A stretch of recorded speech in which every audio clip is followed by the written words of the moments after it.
बिस्मिल्लाहिर्रहमानिर्रहीम। इससे पहले कुछ वीडियोस में मैंने कंप्यूटेशन ऑफ टैक्स पेएबल की बात की थी। कंप्यूटेशन ऑफ टैक्स पेएबल सीखने के बाद आज से हम स्टार्ट कर रहे हैं मुख्तलिफ सोर्सेज इनकम के जो कि सैलरी पर्सन के पास होते हैं। आपसे मैंने डिस्कस किया था कि सैलरी पर्सन मैक्सिमम 5 सोर्सेज से अपनी इनकम हासिल कर सकता है: salary, property, business, capital gain और अदर सोर्सेज। आज मैं स्टार्ट करूँगा इनकम फ्रॉम सैलरी। इससे पहले कि मैं इनकम फ्रॉम सैलरी की बात करूँ, कुछ बेसिक टर्म्स को सीख लेते हैं ताकि हमें कैलकुलेशन में या क्वेश्चंस में प्रॉब्लम पेश ना आए। इन बेसिक टर्म्स में सबसे पहले मैं आपको स्क्रीन पे यहाँ शो करवाता हूँ।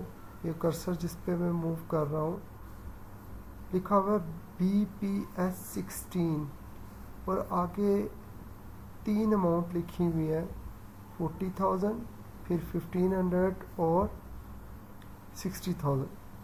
नॉर्मली गवर्नमेंट जब कोई भी जॉब एडवर्टाइज करती है तो गवर्नमेंट साथ मेंशन करती है कि ये जॉब किस स्केल की है। उस स्केल को कहा जाता है बेसिक पे स्केल, BPS 16, 17, 18, 19। अच्छा, इस स्केल के साथ 3 अमाउंट्स लिखी होती हैं। मैं इन 3 अमाउंट्स को आपको समझाता हूँ। इनमें सबसे पहली अमाउंट जिस पे मेरा कर्सर है, ये अमाउंट है MTS, minimum time scale. Minimum time scale क्या होता है? वो अमाउंट जहाँ से किसी बंदे की बेसिक सैलरी स्टार्ट हो रही है या बेसिक पे स्टार्ट हो रही है, हम कहेंगे कि ये मिनिमम टाइम स्केल है। अच्छा, नेक्स्ट अमाउंट है 1500। इस 1500 को हम कहते हैं कि इंक्रीमेंट। इस स्केल का जो इंक्रीमेंट लगेगा वो ये अमाउंट है 1500। और फिर उससे वेरी नेक्स्ट अमाउंट है 60,000। इस स्केल की मैक्सिमम सैलरी है 60,000, मतलब इंक्रीमेंट लग कर या लगातार इंक्रीमेंट लगने के बाद जो मैक्सिमम इस स्केल की सैलरी है वो 60,000 है। अब मैं इसको बिल्कुल समराइज़ करके समझाता हूँ कि बेसिक पे स्केल में 3 अमाउंट्स होती हैं। पहली अमाउंट MTS मतलब स्टार्टिंग अमाउंट ऑफ बेसिक पे स्केल, और 1500 क्या है? इंक्रीमेंट। और इस स्केल की मैक्सिमम सैलरी है 60,000, जिसे हम कहेंगे maximum salary of this scale. इसको हम कहते हैं बेसिक पे स्केल। अक्सर क्वेश्चंस में ये गिवन होता है और इसकी ज़रूरत हमें पेश आती है जब हम अकोमोडेशन की कैलकुलेशन करते हैं।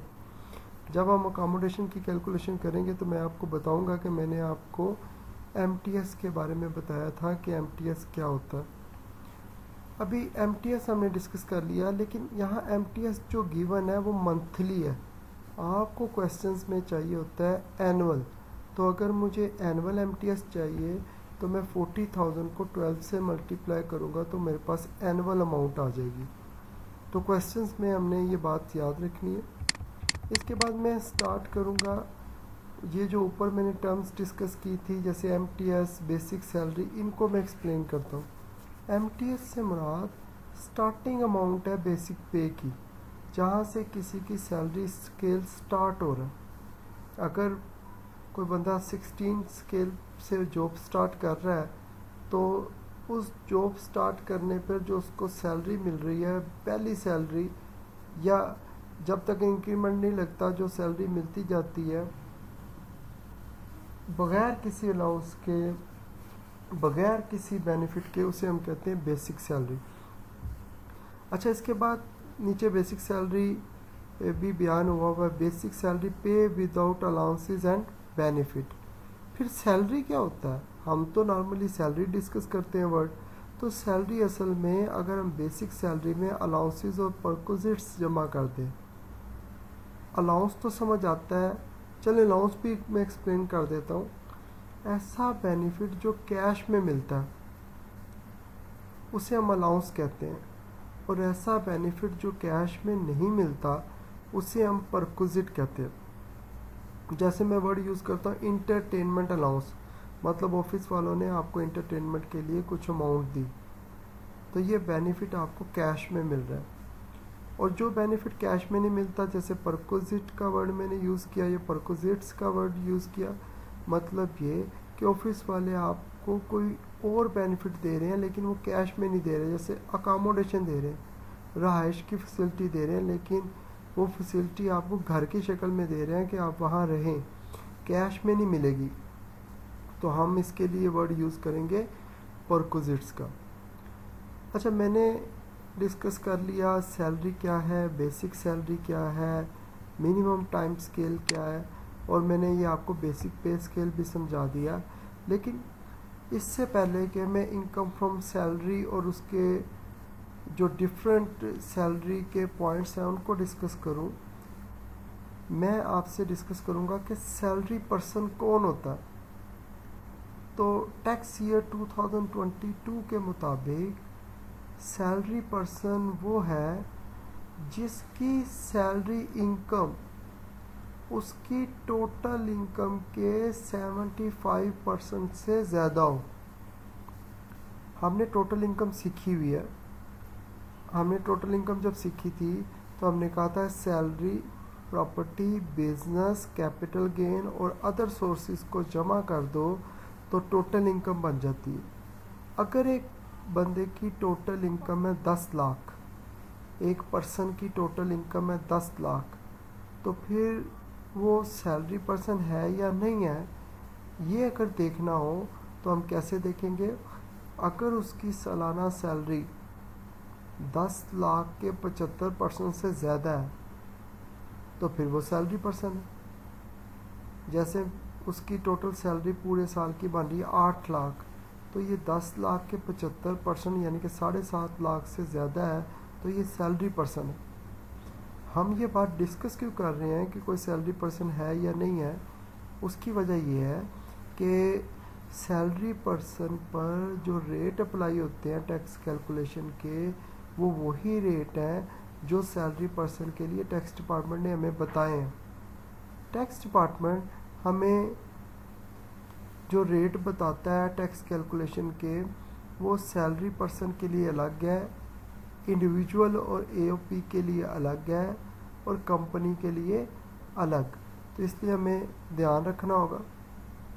मैं इंशाल्लाह ताला अगले लेक्चर में आपके साथ डिस्कस करूँगा कि सैलरी इनकम हमें किन किन सोर्सेज से मिलती है, सैलरी इनकम के कौन कौन से पॉइंट्स हैं, और फिर सैलरी के बाद स्टेप बाय स्टेप में प्रॉपर्टी और फिर बिजनेस और कैपिटल गेन को डिस्कस करूँगा। और साथ ही साथ मैं आपको न्यूमेरिकल की प्रैक्टिस भी करवाऊँगा। जैसे मैंने यहाँ एक सिंपल सा न्यूमेरिकल का फॉर्मेट बनाया है कि अगर हम मैंने इनकम फ्रॉम सैलरी जमा करनी है तो सैलरी के जितने पॉइंट हैं, यानी कि सैलरी के पॉइंट क्या है, बेसिक सैलरी, और जितने अलाउंसेस, जितने बेनिफिट हैं वो सब जमा कर देंगे तो टोटल सैलरी हो जाएगी। इसी तरह फिर प्रॉपर्टी इनकम कैलकुलेट करेंगे तो टोटल प्रॉपर्टी इनकम आ जाएगी। बिजनेस इनकम कैलकुलेट करेंगे तो टोटल बिजनेस इनकम आ जाएगी। कैपिटल गेन अगर है तो जितना गेन है सबको जमा कर देंगे तो कैपिटल गेन आ जाएगा। अदर सोर्सेज हैं तो सबको जमा कर देंगे तो अदर सोर्स इनकम आ जाएगी। तो इन सब पांचों को जमा करेंगे, लेकिन प्रॉपर्टी को हम इसमें ऐड नहीं करेंगे, अलग से लिखेंगे। बाकी चारों को जमा करेंगे तो टोटल इनकम आ जाएगी। फिर डिडक्टिबल अलाउंसेस माइनस कर देंगे तो फिर इनकम एक्सक्लूडिंग एओपी आ जाएगी। फिर एओपी ऐड करेंगे तो इनकम इंक्लूडिंग एओपी आ जाएगी। फिर टैक्स अगर एओपी है तो 2 दफ़ा कैलकुलेट करना पड़ेगा, अगर एओपी नहीं है तो एक ही दफ़ा टैक्स कैलकुलेट करेंगे। 2 दफ़ा कैलकुलेट करना पड़ेगा तो जो पहला टैक्स कैलकुलेट करेंगे वो रेट अप्लाई करेंगे, जो दूसरी दफ़ा कैलकुलेट करेंगे इस फार्मूले की मदद से करेंगे जो स्क्रीन पे नज़र आ रहा है। फिर देखेंगे क्या जिस बंदे का हम टैक्स कंप्यूट कर रहे हैं वो टीचर तो नहीं है, अगर टीचर है तो उसे टैक्स में रियायत मिलेगी, 25% रियायत मिलेगी। सैलरी पर जो टैक्स बनता है उसका 25%। फिर अगर इसने फॉरेन इनकम कमाई और वहाँ टैक्स दिया तो तब भी पाकिस्तान में रायत मिलेगी। इसी तरह फिर हम देखेंगे कि क्या इस बंदे ने कोई ऐसी पेमेंट की है जिस पे रिलीफ मिले। वो पेमेंट कौन सी पेमेंट है, उसको हमने 4 पेमेंट के तौर पर डिस्कस किया था। वो चारों पेमेंट मैंने पिछले क्लासेस में डिस्कस की थी। जैसे किसी ने इन्वेस्टमेंट की है पब्लिक कंपनी के शेयर्स में, किसी ने डोनेशन दी है, किसी ने हेल्थ इंश्योरेंस में इन्वेस्ट किया है, किसी ने पेंशन फंड में इन्वेस्ट किया, उसे रिलीफ मिलेगा इस फार्मूले की मदद से। फिर सेपरेट ब्लॉक ऑफ इनकम का ट्रीटमेंट करेंगे, फिर हम एडवांस टैक्स का ट्रीटमेंट करेंगे, वो लेस होता है, फिर आंसर आ जाएगा। फिर अगर कोई FTR है, FTR मतलब फाइनल टैक्स रजीम है, तो उसको हमने आंसर के बाद लिखना होता है। आंसर के बाद बस नीचे लिखकर छोड़ देना होता है। तो फाइनली हमारा ये न्यूमेरिकल है जिसको इंशाल्लाह ताला हमने फुल सीखना है। लेकिन अगले वीडियो में मैं सैलरी इनकम कैसे टोटल करते हैं, कैसे टोटल सैलरी इनकम कैलकुलेट करते हैं, वो मैं डिस्कस करूँगा इंशाल्लाह ताला। अगर आप चाहते हैं कि आपको अगली वीडियो खुद ब खुद उसका नोटिफिकेशन मिल जाए तो आपको सब्सक्राइब करना पड़ेगा इस वीडियो को। अल्लाह हाफिज़।